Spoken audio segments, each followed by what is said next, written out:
Hello there everyone, it's Carol from the Crafty Emporium. So let's make a start on this little road of journal making of ours for the snippets of memories. I firstly want to talk to you about the journals. I did mention in yesterday's video that it needs to be a spiral bound book. Now then, this idea that I'm going to be using isn't actually initially mine. I got it from two other ladies, which was called the 3-Tier Book by Caged Fish, and also Treasure Books have done a version. Now the reason why I mention those ladies is thank you very much for the inspiration, but also they didn't use spiral bound books. They made their own books using up Caged Fish used junk papers, and Treasure Books, she used all her scrappy leftover bits of like her 12 by 12 papers. Now I had to go at doing it that way, but I just felt, for me, I wanted something that was a little bit quicker, because it meant cutting up the papers and then sewing each of the signatures in. So I thought about using the spiral bound book just because it gave me something that was a little bit quicker at the end of the day. Now the size of the book that I've used in the UK is A5. Alright, so measurement wise, this is, if I do it from the edge of the rings there, it's about 5 3/4 inches wide, and the depth of it is about 8.5 inches deep. Obviously you can use whatever size book you want, but that's the size of book that's available. Now this particular one I got from Hobbycraft, and it's the craft one, and it's paper on the front, so that one's going to be easy to decorate. This one, which is the one that I've been using, has actually got a plastic cover on it, so this one's going to be a little bit more difficult to actually decorate the front of the cover. Now there is a difference between these two books, and so what I'm going to suggest is that you watch the whole of the video first and just make some general notes, because there's hints and tips right the way throughout this video, and there are things that you may want to consider if you haven't got one of these books and you want to go out and buy one. This particular one has got lined paper in it, and it's actually quite thin paper. So a little bit like a composition notebook type paper. So you may decide that you want to glue some of the pages together to actually give you a slightly more sturdy page. Obviously if you do that, then you're creating yourself a little bit of work, and so the process of making the journal itself is going to be a little bit more lengthy. But if I was going to glue the pages to each other, then I would actually just use my little Pritt Stick glue, and God, you need muscles to get into these. So it's just one of those that you wind up and you wind down, so it's a dry glue stick, and I would just place glue on that page around the edges and then around the middle, and then glue the two together.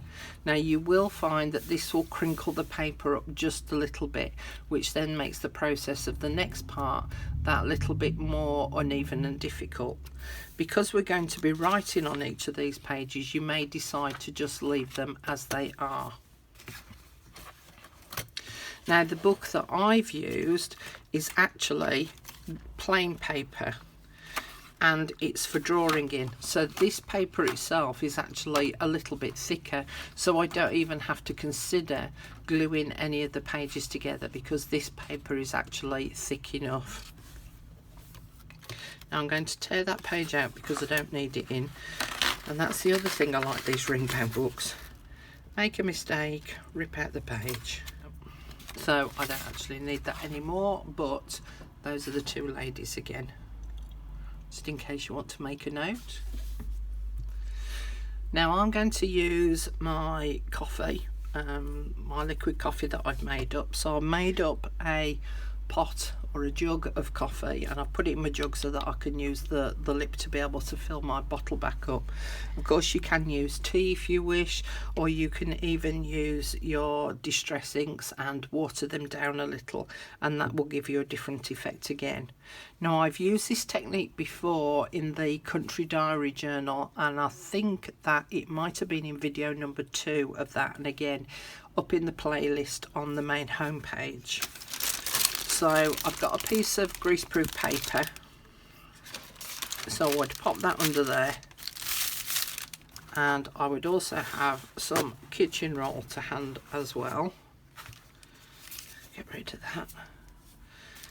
And then I'm just going to spritz it. Now, I could spritz the whole thing, as in pushing it down so it gives a nice wide spray. So if I use this as my example, and if I do a wide spray, which is pushing down on the whole thing, can you see it covers it all completely, but it's not very dramatic. And so what I found is with my little spray is I just push it down just a little bit, and you end up more with dots and splodges. Now, this is the sort of thing that you can be doing whilst you're watching a film. Alright, because it's a little bit of a process, because you need to go through each of the pages and you need to do front and back, and you need to allow time for the pages to actually dry. But you can use a kitchen towel and just blot off some of the excess, or you can use your heat tool to dry these off, which is not quite so handy if you're watching a film. Your partner be like, will you turn that damn thing off, because I can't hear a blooming thing. And then of course we can add second layers to it.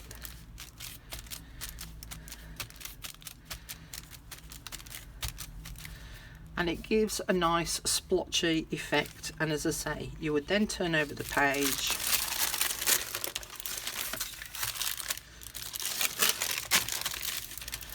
and then you would do the next batch.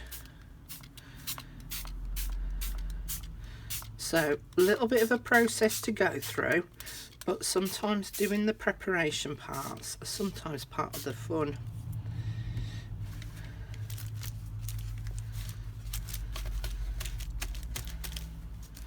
And I'm not even going to wait for these to dry. I'm just going to spritz along.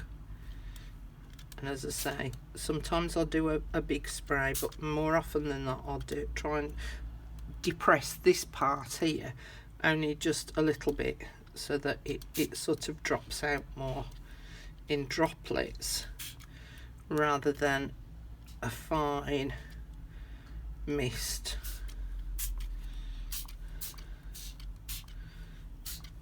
I want some fine mist on there too, because I want to colour the background a little bit as well. I'm just going to dab off some of this excess for now.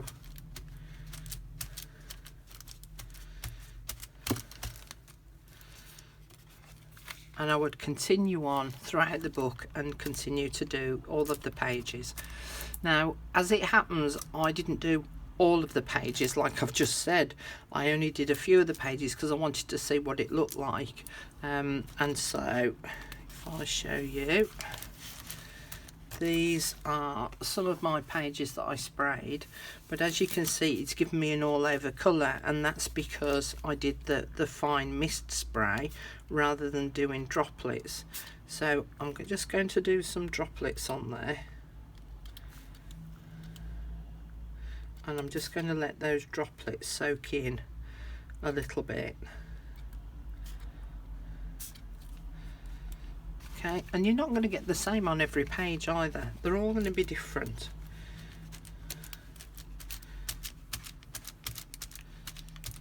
Okay, so that's part number 1.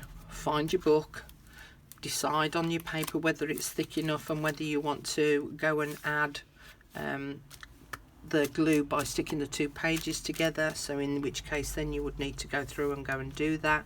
And then you need to coffee, tea, Kool-Aid, beetroot, avocado, dye your pages and wait for them to dry, and then we can move on to the next bit. Okay, so I've gone and dried my papers and I've just done 3 of the pages as you saw me spray them. I'm now going to cut these into 3. Now you could measure down and measure them equally and cut them off at those intervals, but I found it easier to count the rings that there are coming through the page. So in this instance there's 1, 2, 3, 4, 5, 6, 7, 8, 9, 10, 11, 12, 14, 15, 16, 17, 18, 19, 20, 21, 22, 23, 24. 5, 6, 2 is 12, 3 straight, 7, 1, 7, 2, 7 is 14, 3, 7 is 8, 1 is 8, 2, 8 is 16, 3, 8 is 24, 8. There we go, just to prove I know how to add up and I know my times table. So if I count every 8 and then I can cut in between each of those rings. If I measure, the measurement might finish in the middle of the ring. So if I just point it out to you. So I want to be able to finish by cutting in between those rings. If I measure, it might actually finish in the middle of the ring, and that's why I've counted these spiral rings instead. So I'm going to cut them into 8s. So the other nice thing about the spiral bound book is that I can flick all of those pages underneath and just have the ones that I'm going to cut on this side. And I would put a board underneath if you haven't got a glass mat, and then you can either use a craft knife. 1, 2, 3, 4, 5, 6, 7, 8, which is what I'm going to show you here. I'm just going to make sure that those pages are lined up. 1, 2, 3, 4, 5, 6, 7, 8. So I want to be in the middle for diddle. Now this ruler has actually got a metal edge here, so it means that it won't slip and cut into my ruler. And now I would only cut through 3 to 5 pages each time. Sorry, the sun's just come out. The sun has got its hat on. So I've got all sorts of shadows now. So there's my first 3 cut. So 1, 2, 3, 4, 5, 6, 7, 8. So that would go in there. Now if you don't have a craft knife and a rule that is not going to get damaged, you could just draw a line with your pencil and then clip those pages together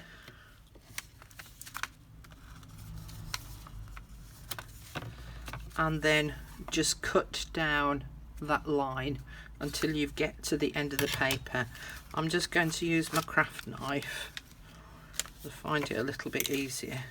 1, 2, 3, 4, 5, 6, 7, 8, and I'm going to go in the middle. Ooh, pulled that off and I didn't want to do that. There we go.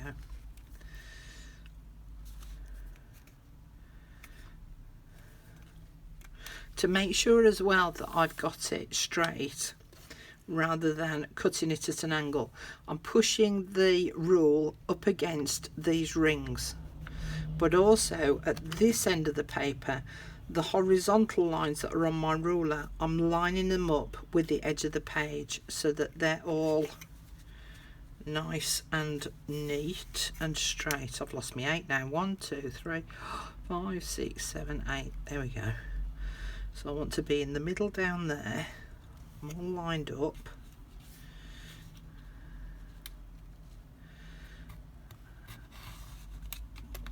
And then I can cut down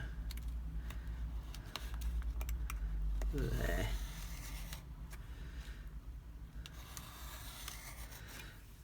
I'll just cut that one a little bit skewy-fy. Just make sure I've cut through them all. I didn't quite get that last one, look.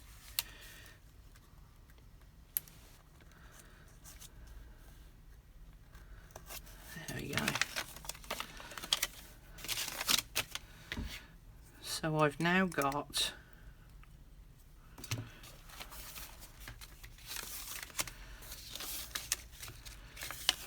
one, 2, 3, 1, 2, 3, and 1, 2, 3. And then it means that because I've cut them halfway through where these rings are, it means that they're held on completely by a full ring. If I'd cut halfway through, then it wouldn't be quite so supported by the rings, because it would just end up flopping off the ring. Okay,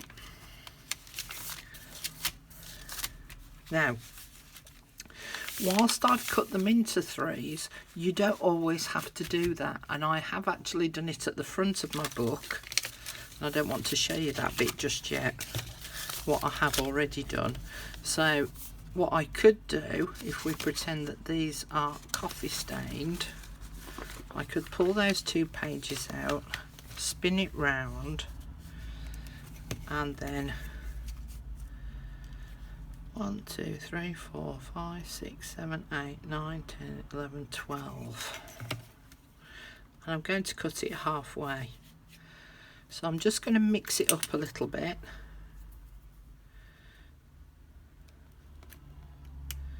There.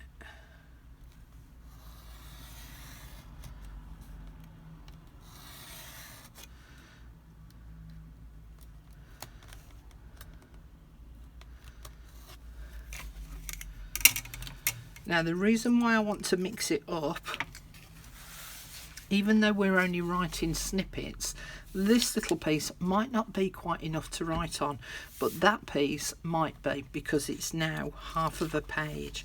It's also a nice size to actually stick an envelope onto, whether it be a purchased envelope or one that you've made specifically for this size. So you could actually put envelopes on there as well. So those are 2 ideas. But you can mix and match your page sizes up. You could even leave some as whole pages in there. So don't feel that you have got to do all your pages as 3s. Now, as you saw there, I actually cut into those papers prior to me coffee dyeing them. So you could go through and cut all your papers and then coffee dye them if that's what you want to do. So there's all sorts of different little options, and I will leave it up to you which method you want to use. But I've used coffee dyeing first, then cutting them up and doing them to different sizes, because I could flip through 2 there, I could flip through 1 there. Do you remember those books? Here's a little snippet of a memory for you. Remember those books where you had the face up here, the body here, and the legs here? Yeah, it's a little bit like that, isn't it? So you could have all sorts of pictures and patterns going on. And then you could do a half page, and then that bottom one, and then another half page. So it just makes it that little bit more interesting for you to flip through. Okay, that's the video for today. Have a little think about the book that you want to use. Think about if your papers are thin, do you really want to spend that time gluing them together? I wouldn't if I was you. And then go about coffee dyeing them, or whichever colour dye you want to use, and then cut them up into 3rds. Don't cut them up into 1/4s though, it makes it a little bit too thin, but 3rds is a nice size. And make sure that you vary the size of your pages as well by doing some in halves. And I'll see you all again in tomorrow's video. Bye for now.